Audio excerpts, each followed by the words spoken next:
ডাইনির হাসি শুনে সবাই অত্যন্ত ভয় পেয়ে যায়।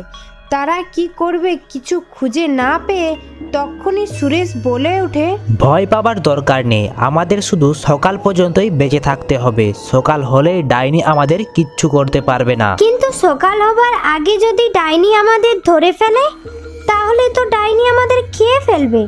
না না না, আমি এখন মরতে পারবো না, তুই সুরেশ কিছু কর।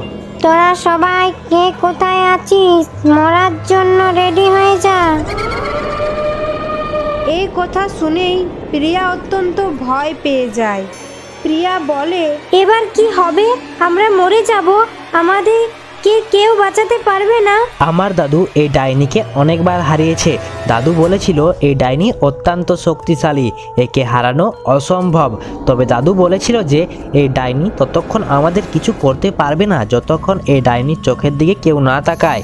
তাই আমরা কেউ এই ডাইনির চোখের দিকে তাকাবো না, ঠিক আছে?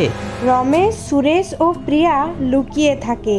ডাইনি তাদেরকে খুঁজে পেয়ে যায়। ডাইনি বলে, কি এই জঙ্গলে আমি মানুষের গন্ধ পাচ্ছি যে, আজ আবার জঙ্গলে নতুন খাবার এসেছে যে।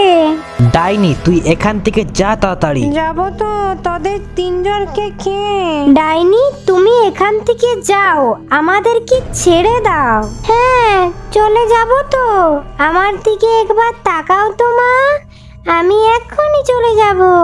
না প্রিয়া, একদম না, ওই ডাইনির দিকে একদম তাকিও না। তুই কে রে? আমি সুরেশ, ভবানী পাঠকের বংশধর। ভবানীর নাম তো তুই শুনেছিস। ডাইনি ভবানী এখনো বেঁচে আছে? মরেছে তো ওই বুড়োটা।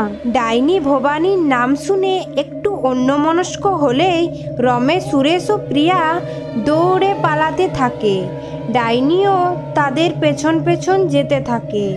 সুরেশ জঙ্গলের কাছে এক মন্দির দেখতে পায়। সুরেশ মন্দিরের সামনে দাঁড়ায়। ডাইনিও সেখানে চলে আসে।